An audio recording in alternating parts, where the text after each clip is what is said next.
The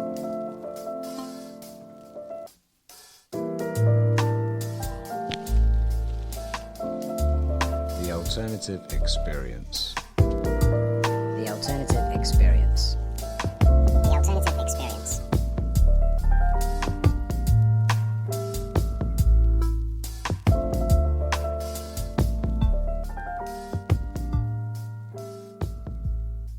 Hey everybody, welcome to The Alternative Experience. Nicky Joe Eddie Vane here, aka Nervous System Nut. Had a rebrand. I was Natural Health Nut. Anyway, I won't bore you, so let's get on with today's podcast. So today's podcast is going to be introducing the Hedonic Treadmill. Now, what is the Hedonic Treadmill? Basically, it's the principle that people will always return to their baseline level of happiness no matter what happens to them. So it's kind of one of these things based around materialism. That go and buy something, a bit of retail therapy, makes you happy for 5 minutes, but you're always going to return to that baseline. So I don't know if you've ever noticed that when you achieve a goal, whether it be materialism, whether it be actually a sort of goal in your career or your personal life, it doesn't always bring that lasting happiness that you might have expected when you set out to on that journey to reaching that goal. Now, that phenomenon is known as the hedonic treadmill. And if you're not careful, it can have a significant impact on your overall well-being.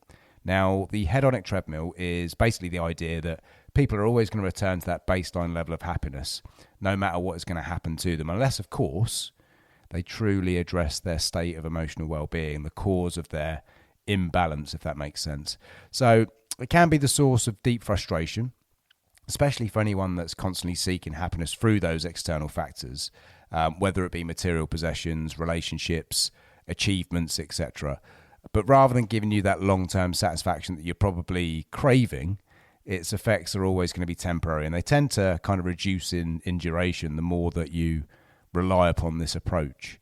So I can actually remember a couple of examples in my own life. When I was 24 years old, I was already quite successful working in recruitment. I've talked about that before.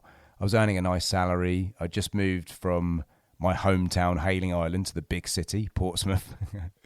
It was the big city when I was that old. It's very strange how things change. But while I had a good job, I had that bachelor pad, I was actually quite lonely. And if I'm honest with myself, in hindsight, it was affecting my mental state. So I did what anybody else my age would do. I bought an extremely expensive BMW M3, affectionately known as Blue Steel, the car that nearly killed me. Now, this material purchase did give me some temporary reprieve from my woes. I can actually even remember if I ever felt down in the dumps, sort of sat there on my own in this flat, I would just go for a drive. She was absolutely lovely. It was an incredible car. However, her effect soon began to waver, and as such, I can remember I would continue with varying levels of retail therapy throughout my 20s and even into my early 30s. That brings me to example number 2 of my own kind of anecdotal controlled study. And this is the one that really finally opened my eyes to this phenomenon. Now, I kind of knew about it in the back of my head. I'd heard things about it, but I'd never deep dived into it, this hedonic treadmill. In 2015, having been in that recruitment role for 18 years, I was deeply unhappy. I was unhappy in my job. I felt completely trapped in my life. I knew something really drastic had to change, but I didn't have the courage to change my career, for example. So again, I chose to ignore the cause of this, and you guessed it, I bought another BMW. Hashtag Blue Steel 2. Now, I absolutely loved the car. This isn't about the actual material purchase. It's not about any issues with that. My ego still misses her a great deal to this day. I had to sell her to kind of fund our relocation over to Portugal. But when I look at it, I was really papering over the cracks again. The car gave me endless joy to drive, but on this occasion, it never stopped me feeling trapped. It never stopped those feelings of frustration. And I was still just unhappy in my day-to-day life, no matter what. The magic of that hedonic treadmill at this point had completely worn off. No matter what I did, no matter what I purchased, no matter what holidays I went on, it really didn't sort of deal with that severe imbalance that I was suffering. So a few months later, I suffered from complete burnout. I've again covered that a few times in in sort of some of my writing, and I think I might have even covered it in a podcast in the past. And that's when I started my journey into the depths of natural health and that complete change in every aspect of my life, that stereotypical awakening. I hate using that phrase, but it really is the time when I kind of went, right, something has got to change. Otherwise, I'm going to get to my deathbed and I'm going to be sitting there thinking, shit, why didn't I do something about it? So now that I've bored you with my own kind of my former addiction to retail therapy, let's see what the research says about this hedonic treadmill. Well, it has shown that the hedonic treadmill is something that affects many of us, and it can be influenced by a variety of factors such as genetics, personality traits, and obviously life circumstances. Some people may have this genetic predisposition to be happier than others or less happy than others. Others can be just a lot more pessimistic in their general outlook on life. Now, when it comes to personality traits, it can be things such as optimism and resilience. They can obviously impact a person's ability to adapt to changes in their life or make decisions, life sort of changing decisions that some of us put off, and that will help them to maintain their happiness levels. Those who are more resilient are going to be better able to sort of bounce back from setbacks, and they're also going to be able to maintain their happiness levels organically over time. And this is one of the main reasons why I kind of focus heavily on building resilience in much of my content and in my coaching courses too. Life circumstances, such as things like income level, your social support network, they can obviously play a large role in the hedonic treadmill. So those who have a higher income, or more of a sort of social support network may experience a much higher level of happiness. I don't know if it's directly related to that. I think it's just that the lack of pressures that obviously having a lack of those may cause. But that effect still is going to be temporary. If you become accustomed in any way to, as I say, these kind of circumstances, this materialism, this social network, this social approval, it's going to be a short-lived sort of exercise. It's not going to give you that lasting sort of happiness you need, no matter where you are on that social spectrum. And especially if you're going to rely on materialism for that level of happiness, it's not going to last long. So what can you do to break free from the hedonic treadmill? And how can you achieve lasting happiness? Well, one extremely effective approach is, obviously, this gets covered by a lot of people. It's very simple. Just to really focus on internal factors that are going to contribute to your happiness, such as a bit of gratitude, mindfulness, self-compassion. Try identifying your core values, your core beliefs, things that really do align with your inner personality.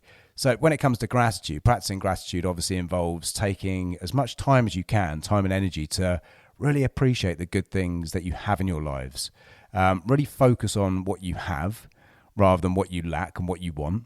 And this really can just help shift your focus away from the external factors toward those internal factors that contribute to your overall well-being. That glass should always be half full. As humans, we have this really, really bad habit of focusing on all the things that we lack. I wish I had this, I wish I had that, and we forget about all the things that we do have: a roof over our head, food in our bellies, great kids, a nice social circle to knock about with. Again, a lot more than many people around the world tend to have. There's people in much, much worse situations than us, and we should always be mindful of that. That brings us to mindfulness. And that involves obviously being present in the moment, paying attention to our thoughts and our feelings. Try not to judge ourselves, actually try not to we're our own worst critics, and that really is a negative impact. It has a very, very negative impact on us, and that can really help us to become more aware of our emotions and in turn make us better equipped to manage them. Self-compassion. Again, these sound like, to some people it'd be like, self-compassion. This involves treating ourselves with kindness and understanding, and that's even in the face of failure, in the face of setbacks. Again, you can really harp on about sort of failure. Oh, I failed here. Take it as a learning experience. It's not a failure. It's just a learning how not to do things, and then you can move forward in a more positive light. That can really help you to avoid negative self-talk, and that always contributes to feelings of unhappiness and dissatisfaction. Again, I had a post a few months back which is based on science. Every cell in your body knows what you're thinking. If you're thinking negative thoughts, your cells are going to be picking up on that negative energy. Now, again, sounds woo-woo, but it's based very, very strongly in science. So try and turn that frown upside down. That glass should always be half full. So I truly believe that if you can identify your core values, the things that really sort of align with your personality, align with you as a person, the things that really get the juices flowing, that's the most important factor in living a happy and fulfilled life. As long as once you identify them, you actually live your life in service to them. What does that mean? It simply means living a life focused specifically on what you love and what not what you think would impress others around you. I know there's a lot of people out there that a lot of clients that I get that come in, we sort of kind of really drum down, and quite often they admit to self-censoring, censoring parts of their personality that they personally think would be undesirable to other people. There's a lot wrong with that, but I'm not going to go off on a tangent here. That's for another podcast. So to surmise, that hedonic treadmill, it's a phenomenon that affects many of us in our quest for happiness. In fact, I would say probably 90% of people. And while external factors such as material possessions, retail therapy, achievements, they might bring you that temporary happiness. And I'm not saying you shouldn't have those things in your life, but if you're using those specifically to achieve that happiness, it's not going to go where you want it to. You're always going to revert back to your base level. So true happiness must come from within. So deal with those core values, deal with that internal sort of factor that's contributing to your mental state. And then by all means, go and buy whatever materials you want. If you're going to focus on internal factors such as gratitude, mindfulness, self-compassion, and actually experiencing a life full of abundance that's truly in line with those core values, you are going to break free from that hedonic treadmill. It's going to give you far greater chance of living a life of genuine happiness. And one massive benefit, you're definitely not going to have the same level of deathbed regrets as 90% of the population do. So what are your thoughts? Have you experienced the highs and lows of the hedonic treadmill? So contact me with any sort of feedback you might have on that. I think this is something that when I talk to my clients about it, it really does strike up some very interesting conversations. And even people that initially go, no, I'm not into retail therapy, I don't do that. When you really sort of dig down, there's normally something, there's some sort of, I don't know, a lot of people search for validation in other people when they really just need to be looking for validation in their own mind, so that then everything else can sort of just flow a bit smoother, I think. Anyway, let me know what you think in the comments. I hope you enjoyed that. Let's get some conversations going. Until next time, guys, thank you very much for listening. And we are back. This isn't going to be a one-off. I've got plenty of podcasts lined up. I've also got some really good guests actually confirmed. So finally, I'm back on track. So get this podcast out to as many people as you can. Like, follow, share, all that kind of stuff. Until next time, peace out, people.